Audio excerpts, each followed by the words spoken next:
নমস্কার, আমি জঙ্গলবদল শুভ্র। আজকে আমার দিন, সবাইকে স্বাগত।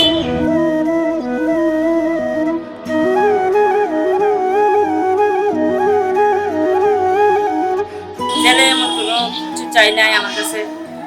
আর আমি যা বলতাম, মা দেখো তুমি, তোমার যেটা ভালো লাগে সেটাই, আর কিছু না। তো এই তারপরেই তো আগে এগুলাম, তারপরে দেখাশোনা হলো, কাজ এখনো মামার বাড়ি নিয়ে এখন পর্যন্ত এগোচ্ছি। আর বাকিটা মামার বাড়িতে নিয়ে এগোচ্ছি। নমস্কার, আমি হচ্ছি দীপ। আমার বরের হচ্ছে আমি ছোট ভাই। আজকে আমার বড় ভাইয়ের বিয়ে, তো আনন্দটা মানে এতটাই বেশি যে আমি প্রকাশ করতে পারছি না। এই আজকের দিনটার জন্য আমি অনেক দিন ধরে অপেক্ষা করছি।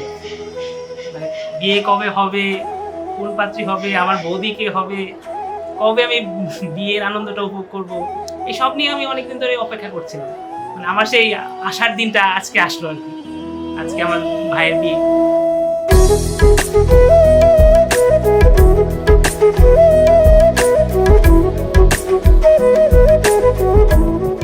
নমস্কার, আমি হচ্ছি বরের মামাতো বোন। শুভ্র হচ্ছে আমার পিস্তত ভাই। আর আমি ছোটবেলায় আর কি ওদের বাসায় থেকে পড়াশোনা করতাম। তো শুভ্রর সাথে আমার এটা হচ্ছে অন্যরকম। নিজের ভাই যেমন, শুভ্র ঠিক সেরকমই। আর ও ছোটবেলা থেকে অনেক শান্ত, অনেক ভদ্র। ওর মধ্যে অনেক খারাপ কোনো আচরণ নেই। আর মেয়ের কথা হচ্ছে ও ঠান্ডা মাথায় সব কিছু মানে ইয়ে করতে পারে। আর মেয়ে সম্পর্কে আমরা যে গেলাম, ওর সাথেও আমার দুদিন কথা হয়েছে, তারপর আশীর্বাদে গেলাম। ও খুব ভালো, কথা শুনে মনে হচ্ছে যে খুব বুদ্ধিমতী। তো আমরা সবাই আশা করি ওরা দুজন খুব ভালোভাবে সারা জীবন পার করবে।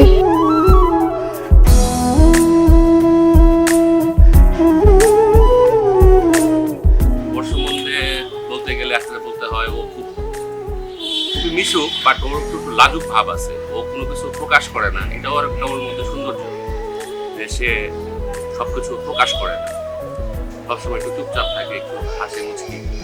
তো এটাই ওর সৌন্দর্য।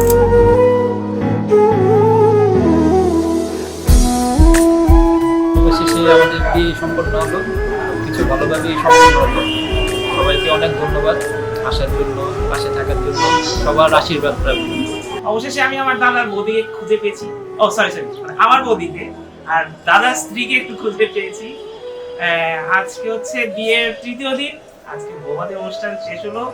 আজকে দুজনের মানে মুখোমুখি হবে, মানে হয়েছে অলরেডি। সবাইকে ধন্যবাদ। সবাই আমাদেরকে আশীর্বাদ বা সব কিছু করবেন, যেন আমরা আরো সামনে এগিয়ে যেতে পারি সুন্দরভাবে। ধন্যবাদ।